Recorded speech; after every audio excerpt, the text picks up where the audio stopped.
Hey guys, it's Melanie. Welcome to my channel. Today I have a massive book outlet haul for you, so stay tuned.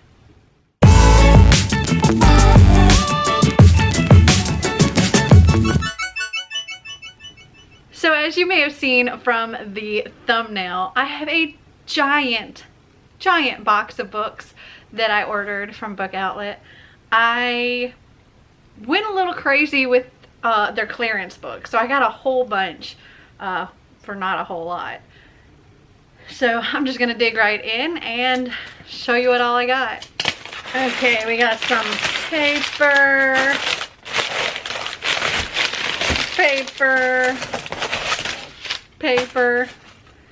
and books. A lot of books. It's so much. My packing list, because I don't even call them a receipt anymore, my packing list is 2 pages. Okay, so there's quite a variety of stuff in here. I think most of it's for me. However, I did get a couple of things for Xander. Alright, the first one I see on top here is actually a non-fiction, I don't know if you call it a self-help book or what, but it's Don't Tell Me What to Do, Just Send Money. The Essential Parenting Guide to the College Years. Because if you don't know, we have a kid in college and one that's just now entering high school. So yeah, thought this might be handy to have. Maybe I'll get around to actually reading it before they're done with college.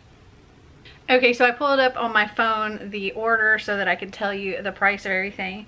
And this was $1.19. Okay, next up is Hexed by Michelle Chris.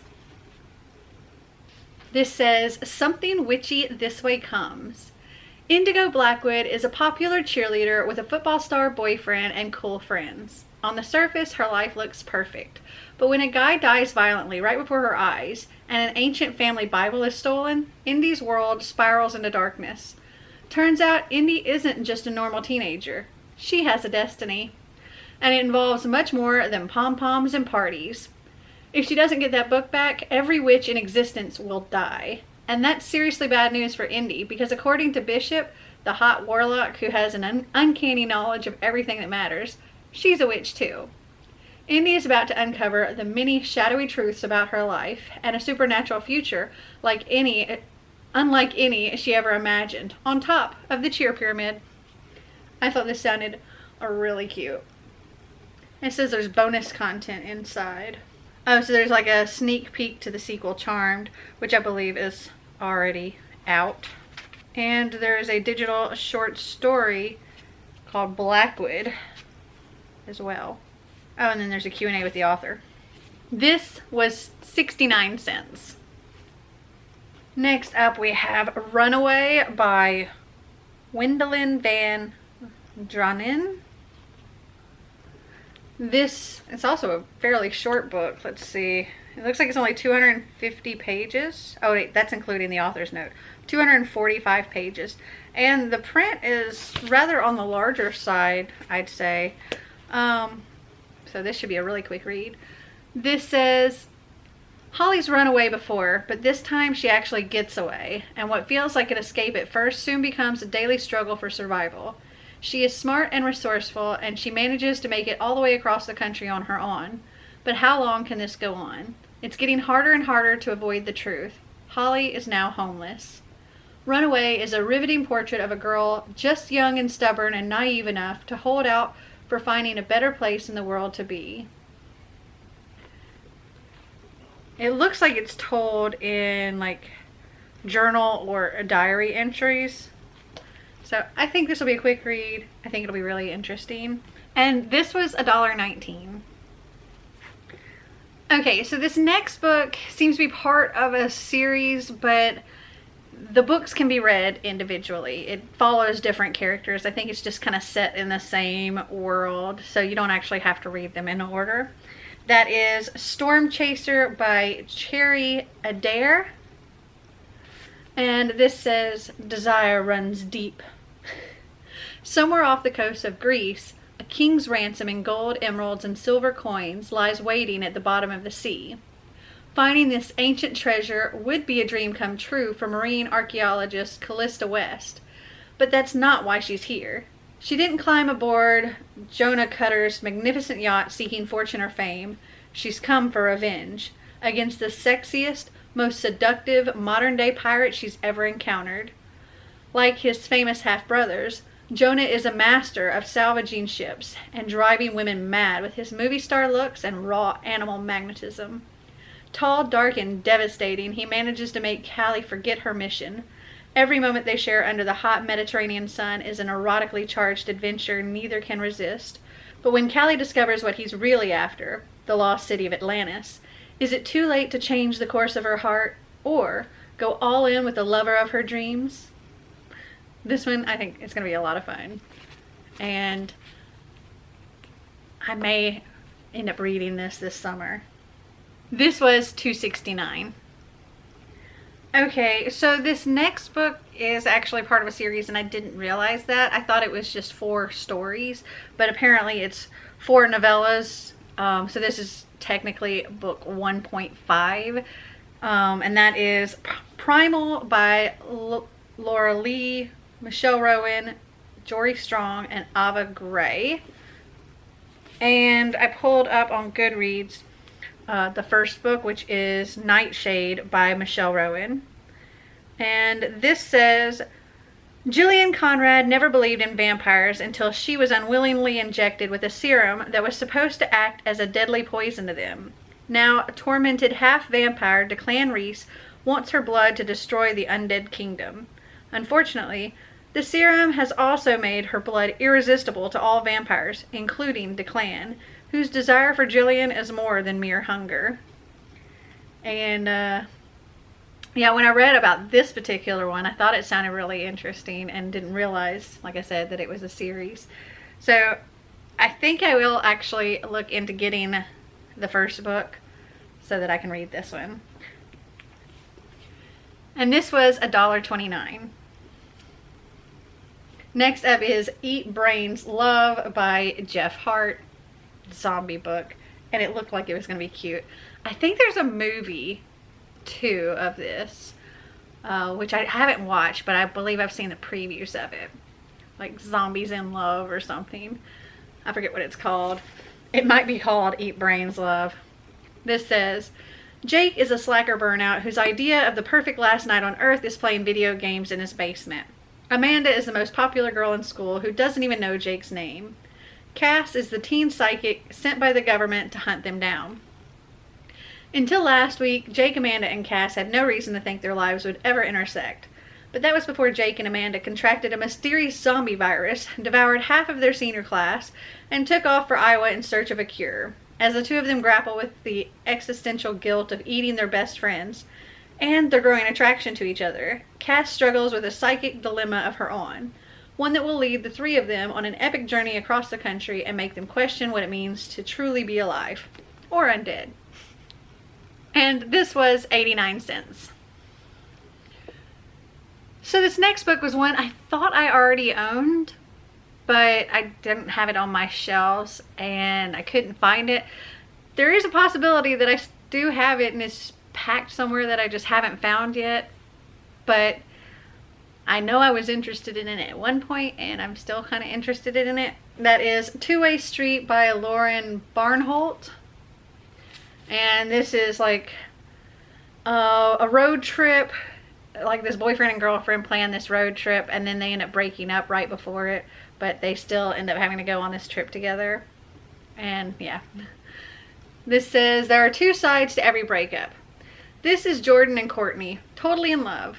Sure, they were an unlikely high school couple, but they clicked. It worked. They're even going to the same college and driving cross country together for orientation. Then Jordan dumps Courtney for a girl he met on the internet. It's too late to change plans, so the road trip is on. Courtney's heartbroken, but figures she can tough it out for a few days. La la la, this is Courtney pretending not to care. But in a strange twist, Jordan cares. A lot. Turns out he's got a secret or 2 that he's not telling Courtney, and it has everything to do with why they broke up, why they can't get back together, and how, in spite of it all, this couple is destined for each other. And this was 59 cents. So I really didn't feel bad about repurchasing it because I got it so cheap, if I already did purchase it. Okay, next up are the first 2 books in a series. This is the Internment Chronicles. So we have Perfect Ruin and Burning Kingdoms by Lauren DeStefano. Wait, DeStefano? I thought these were really pretty covers too. This one's paperback, this one's hardcover, but they both have like the really soft matte finish. I love that. This one looks like that. It's really pretty. I would like to have matching sets, but I don't really care too much until I've like read them, and if I fall in love with them, then I might want to get matching later, but it's not the end of the world if they don't match. So I will read what it says for Perfect Ruin, which is book 1. On the floating city of internment, you can be anything you dream. A novelist, a singer, a florist, or a factory worker. Your life is yours to embrace or squander. There's only one rule. You don't approach the edge. If you do, it's already over. I thought that sounded pretty interesting. And I love these covers. That looks so cool. Okay. So the first book was $2.69 and the second book was 89 cents. Hardcover was 89 cents. Okay, next up is Are You Experienced by Jordan Sonblick. And this says, let me show you how it looks. Yellow with black font. This says, Rich is a 15-year-old guitar player. When the police and his father show up at a protest rally he's performing at, Rich knows he's in big trouble. Again. To make matters worse, this happens on the anniversary of his uncle's death from a drug overdose. Rich's dad always gets depressed this time of year, but whenever Rich asks questions about his late uncle, his dad shuts down. Frustrated by his dad's silence, Rich breaks into a locked cabinet that holds his dad's prized possession, a guitar signed by Jimi Hendrix. Before he knows it, Rich is transported to the side of a road in upstate New York with a beautiful girl beside him. Shocked, he comes to realize it's 1969, he's at Woodstock, and the girl's band of friends includes his 15-year-old dad and his uncle who's still alive. What Rich learns, who he meets, and what he does could change his life forever. And I thought that sounded really, really interesting. Also, I think this is something that Xander might really enjoy because he's gotten into playing the guitar and stuff, so I thought this would be a fun book. And this was $1.19. Okay, next up is Game by Anders de la Mate. This is book 1 of the Game trilogy, and I actually already have book 2 in paperback as well. I don't know if you can see it right there on my shelf. I can't remember. I don't think that has sprayed edges, but this does, which I think is really, really cool. This says, Game. Follow the rules and everybody gets hurt. One Sunday morning, after a long night of partying, Henrik H.P. Peterson, a slacker with a lot of ego and very little impulse control, finds a cell phone of an unfamiliar make on a commuter train. Through insisting and slightly uncanny messages that refer to him by name, the phone invites him to play a game. HP accepts without hesitation. The rules are that HP must complete tasks that range from childish pranks to criminal acts, as allocated by the mysterious Game Master. HP is the perfect contender. Alienated from society, devoid of morals, and desperate for fame, his completion of the assignments are filmed and uploaded onto a protected server where viewers rate the player's performances. The game starts out innocently enough and then becomes increasingly risky, threatening the safety of someone close to HP. He is determined to become a superstar, but when the dark and tragic secrets of his family's past are at stake, HP must make a choice. Will he suffer the humiliation of defeat, or will the need to win push him to the limit, no matter the cost? First, in a fast-paced and riveting trilogy, Game will leave you guessing, follow the rules, and everybody gets hurt. And this was $1.19. Okay, this next book is one that I got for Xander. That is Halo First Strike. That's thick. There is some art in it though. Not a lot though. It says contains 32 bonus pages of new content from 343 industries.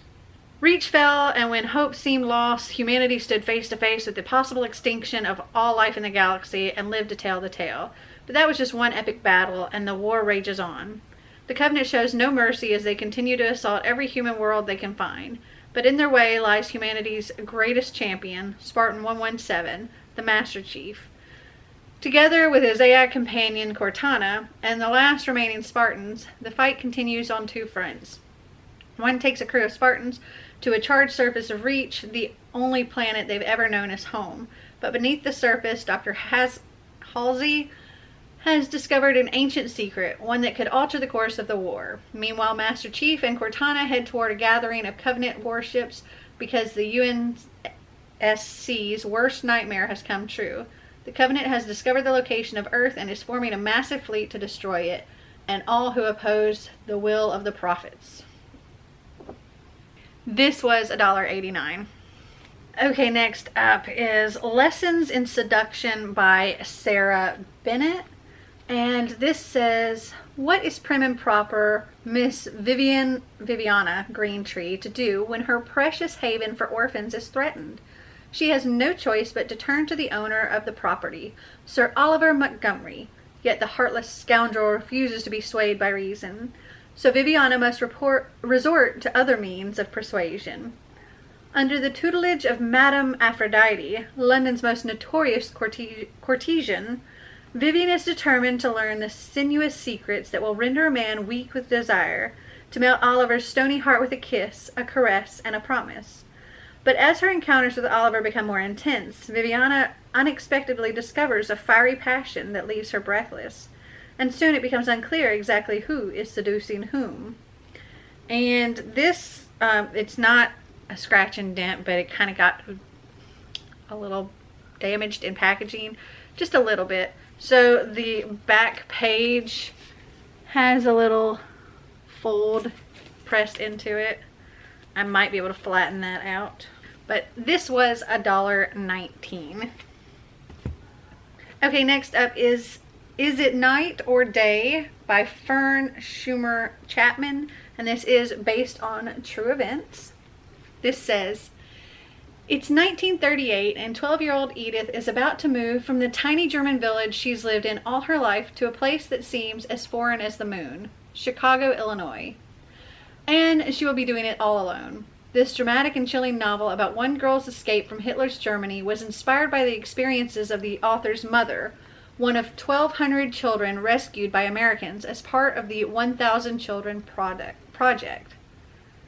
And I thought this sounded really, really interesting, because you don't get a lot of stories of those that ended up coming over here and surviving all of that. And this was 89 cents. It's also relatively short. Oh, there's like a discussion guide in the back, as well as a Q&A with the author. There's a lot of pictures. Oh, there's bonus material. Yeah, the actual story is only 205 pages. Oh, also in here is Bubble by Anders de la Mate, and this is book 3 of the game trilogy. Something else is different with this one because it has like deckled edges. Instead of sprayed edges, it has like the deckled edges, which is interesting. And this one was $5.39. I don't think this was actually on the clearance, but I wanted to get it, so I had the full trilogy. Okay, next up is Spring Break by Kayla Perrin. And this says, help me. These are the last words Chantel hears from her friend Ashley in a static-filled phone call that soon goes dead. Their trip to the island paradise of Artula started the way any trip should, and soon Chantel and her friends find themselves in sun-drenched days and party-hopping nights. The vacation is not without its conflicts, however, and old rivalries and new jealousies come to light as the week passes. But no one expects things to turn as ugly as they do. No one expects that they won't all return. And no one expects that murder might be the ultimate souvenir. When Ashley disappears, questions are asked. Was it a random act of violence, or is something more sinister going on? And is Ashley really dead, after all? With breakneck pacing and cat and mouse twists, Spring Break is the ultimate beach read. and I thought this sounded like fun. And this was $1.19. Next we have the Two Hotel Frankfurts by David Levitt. And this says, it is the summer of 1940 and Lisbon, Portugal is the only neutral port left in Europe. A city filled with spies, crowned heads, and refugees of every nationality, tipping back absinthe to while away the time until they can escape. Awaiting safe passage to New York on the SS Manhattan, two couples meet. Pete and Julia Winters, expatriate Americans who attempted adventure in Paris, and Edward and Iris Freeling, sophisticated, independently wealthy, and bohemian.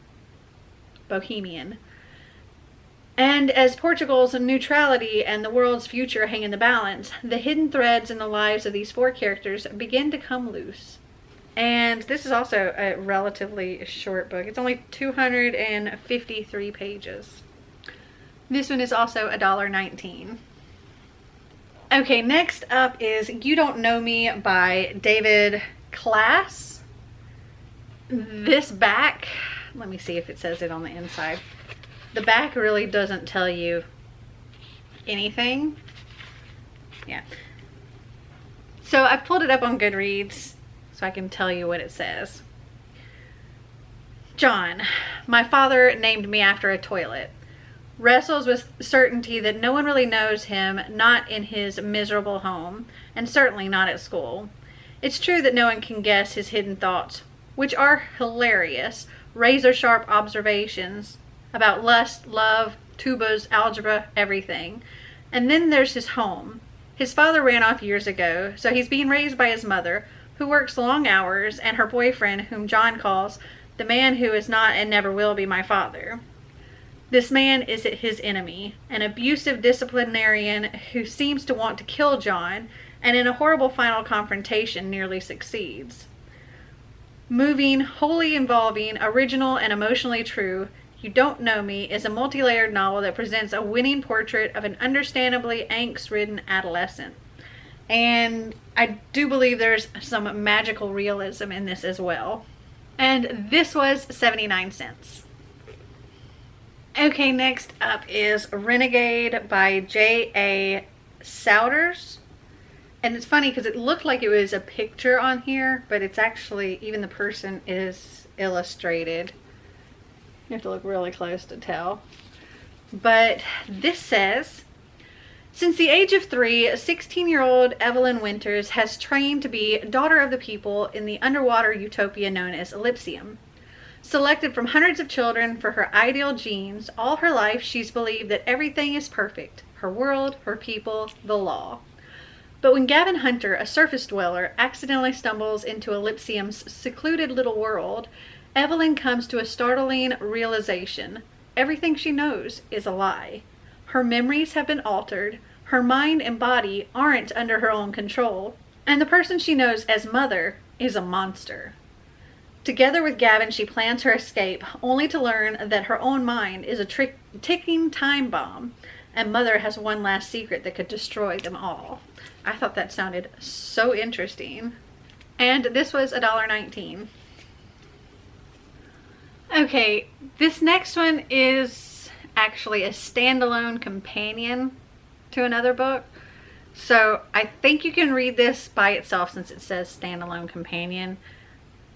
I don't have the other book, so that is The Watcher by Joan Hyatt Harlow, and it's the standalone companion to Shadows on the Sea.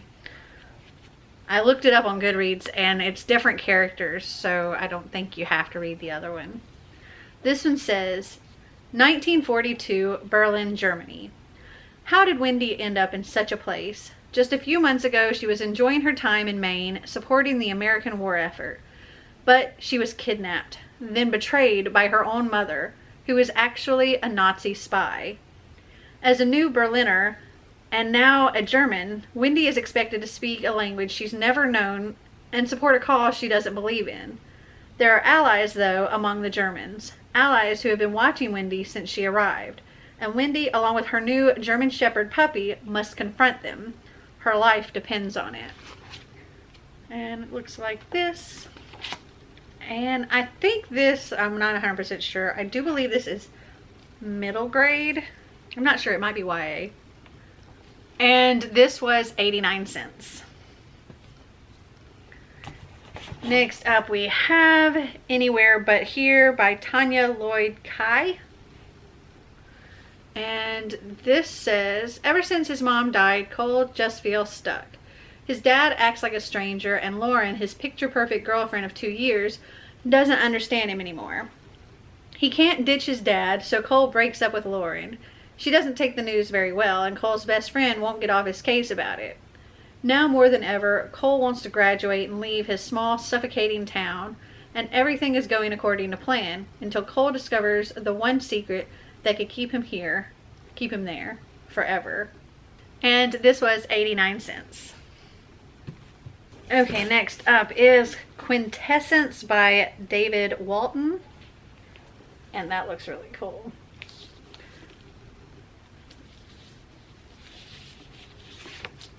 It's got like a rose gold or coppery kind of foil font there. This says, 500 years ago, in an alternate age of exploration, the earth is flat. Alchemy is a true science. Sea monsters menace the oceans. And Europe is embroiled in religious controversy. Here the magic is thin, but at the edge of the world, where the stars reach down close to the earth, wonders abound. This drives the bravest explorers to the alluring western ocean, toward lands unknown. Christopher Sinclair is an alchemist who cares about one thing, quintessence, a substance he believes will grant magical powers and immortality, and he has a ship. Fleeing an inquisition, physician Stephen Paris follows Sinclair to an island that perches upon the farthest horizon, bringing his daughter Catherine with him. The island teems with fantastical animals and alluring mysteries, and may even harbor the greatest and most coveted secret of all. And this was $1.29. Okay, next up is TheThree by Sarah Lotz. This is a pretty hefty book here. Let me see how many pages this is. 467 pages. Kind of heavy though. This says, Black Thursday, the day that will never be forgotten. The day that 4 passenger planes crash at almost exactly the same moment, at 4 different points around the globe. There are only 4 survivors. 3 are children who emerge from the wreckage seemingly unhurt, but they are not unchanged. And the 4th is Pamela May Donald, who lives just long enough to record a voice message on her phone. A message that will change the world. The message is a warning. And it's like grayish black with a dark red font. I thought it sounded so interesting. I said that a lot, but I think all of these sound interesting, otherwise I wouldn't have gotten them. This was $1.19. Next up we have Last to Know by Elizabeth Adler. This one's much more on the thin side. Let's see. It's 321 pages. This says, Evening Lake, an idyllic, peaceful western Massachusetts getaway with a close-knit community of families. Detective Harry Jordan sees his lake home as a respite from solving crimes on the streets of Boston, until crime comes to Evening Lake. Harry is out for a walk when the night is rocked by an explosion. The Havnell house is engulfed in a conflagration, and B. Havnell is seen fleeing, hair on fire, plunging into the lake. Mysterious, rough around the edges, and private, B and her mother Lacey are newcomers to Evening Lake, and nothing like the well-heeled families of the community. B survives the fire, but her mother does not, and Harry is pulled into the investigation, as is young Diz Osborne, who, unbeknownst to any of them, carries a weighty secret about who else he saw rowing on the lake that night. When it's discovered that Lacey Havnell died not from the explosion, but from a knife wound, it's clear that a murder is on the loose, and this murderer is poised to strike again and again. Told with Elizabeth Adler's inimitable style, illuminating descriptions, and intricate family dynamics, last to know is the definition of a page turner. And this was $1.29. Next up we have The Furies by Mark Alpert. And this says a thriller. This says, for centuries, the Furies have lived among us. Long ago, they were called witches and massacred by the thousands. But they're human just like us, except for a rare genetic mutation that they've hidden from the rest of the world for hundreds of years. Now, a chance encounter with a beautiful woman named Ariel has led John Rogers into the middle of a secret war among the Furies. Ariel needs John's help in the battle between a rebellious faction of the clan and their elders. The grand prize in this war is a chance to remake the human race.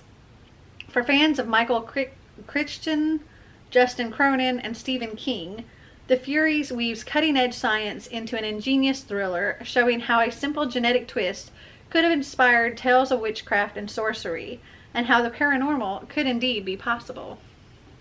This also sounds like something my friend Clint would love.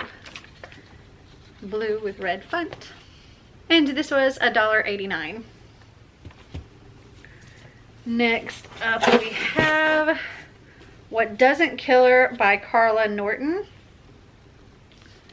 And this says, Reeve LeClaire is a college student, damn it, not a victim. Not anymore. Not when she is finally recovering a life of her own after 4 years of captivity. Her former captor, Daryl Wayne Flint, is safely locked up where he belongs. He's walking the grounds of the forensic unit at Ulshaker Psychiatric Hospital, performing his strange but apparently harmless rituals. It seems that he's still suffering the effects of the head injury he suffered in the car crash that freed Reeve 7 years ago. Post-concussive syndrome, they call it. But while Flint seems a model patient, he has long been planning his next move. When the moment arrives, he gets clean away before the alarm even sounds, and Reeve is shocked out of her new life by her worst nightmare. Her kidnapper has escaped. Flint soon kills someone from their shared past, and Reeve's blocked memories jolt back into consciousness. Though she has worked hard to forget him, she knows this criminal better than anyone else. And when Flint evades capture, baffling authorities and leaving a bloody trail from the forensic unit to the forests of Washington State, Reeve suddenly realizes that she's the only one who can stop him. Reeve is an irresistibly brave and believable heroine in Carla Norton's heart-stopping new thriller about a young woman who must overcome her past and learn to fight back. And this was $1.29.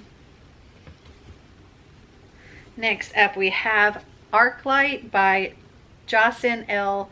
McQueen, and this cover is really cool. I don't know if y'all can see like all the colors in that. It's very like holographic looking. This says, no one survives the fade. They have taken everything, destroyed everything. The only safe place left is within the wall of light called the Arclight. No one survives the fade. If they call you, if you leave, you're lost. No one survives the fade. They're trying to get in. No one survives the fade. But she did. She doesn't remember how. She doesn't remember anything. Marina survived the fade. But for how long? It's black with red foil font. The back, I can read that too because it's also short. It says, the world consists of three things: the Arclight, the gray, and the dark. The Arclight is survival. The dark is everything else. In between is the gray, an empty, barren, no man's land. That's where the girl was found. But where did she come from? And where does she belong? And this was $1.19. Then we have Hanging by a Thread by Sophie Littlefield. And it says, obey your talent at the top. On the back it looks like there's blood splattered around. This says, summer is the best time of year in Winston, and native Claire Knight, now a city girl, feels doubly lucky to be moving back there a week before the July festivities kick off.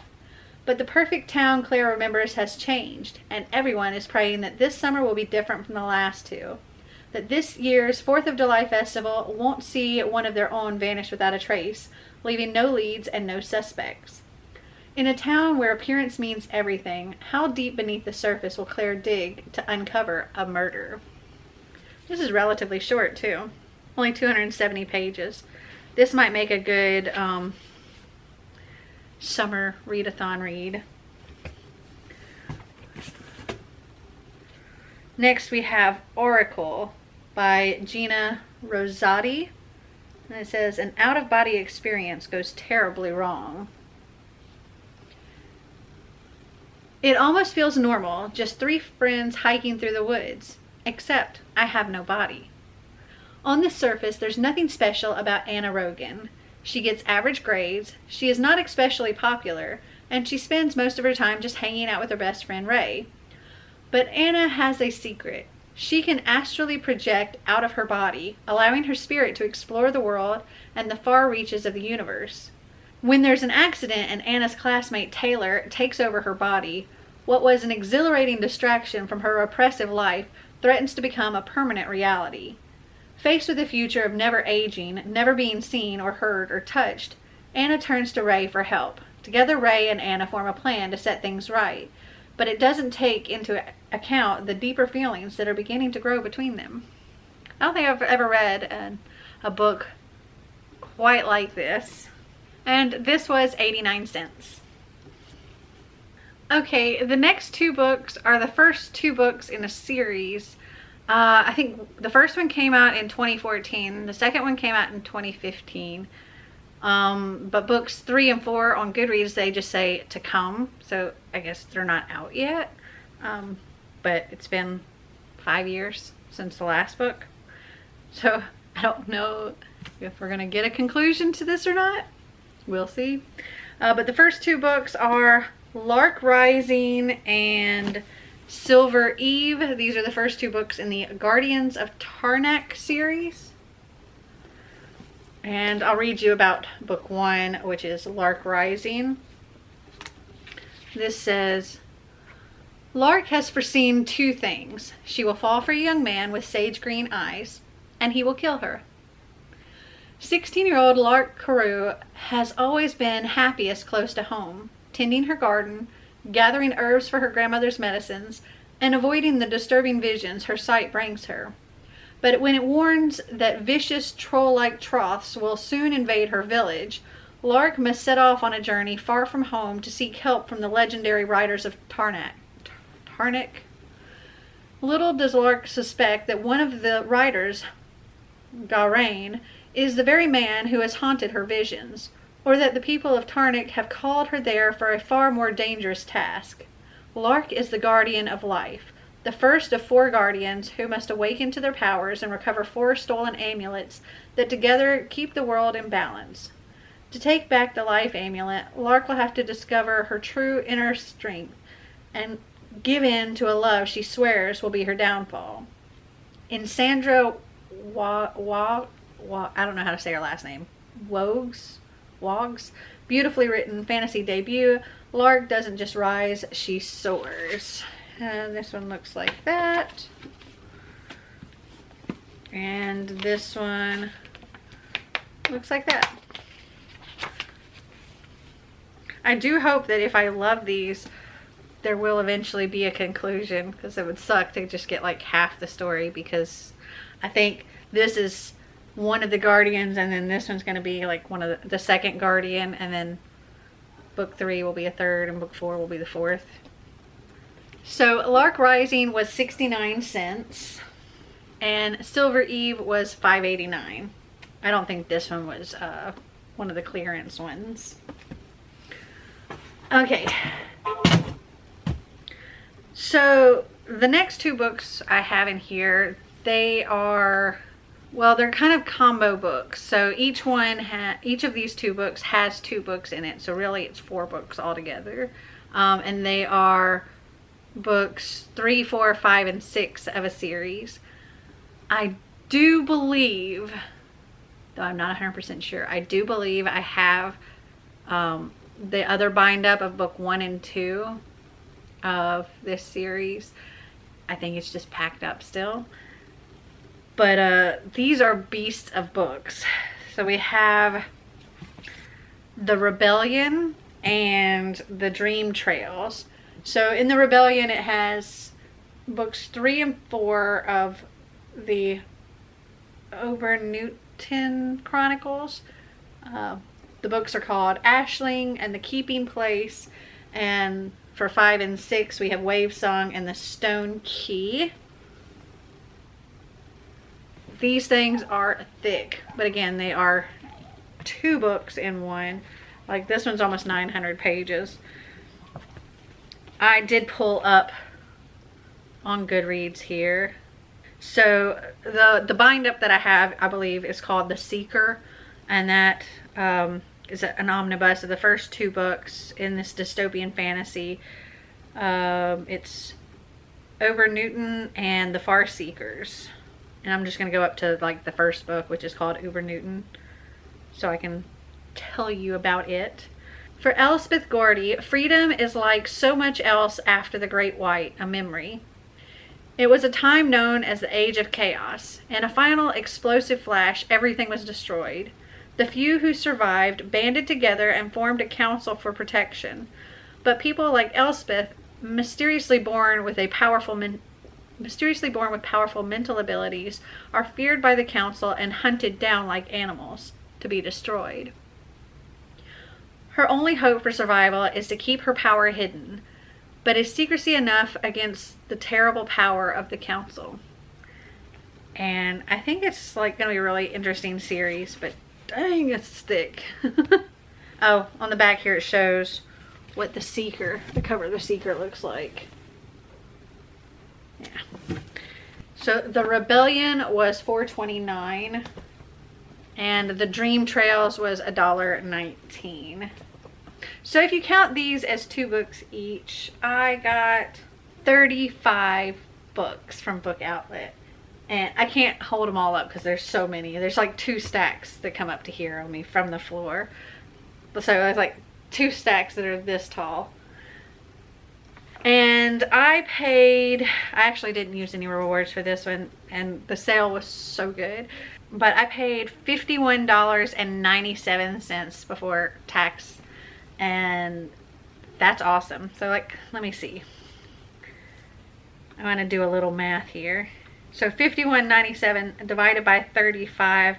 That means I paid $1.48 a book.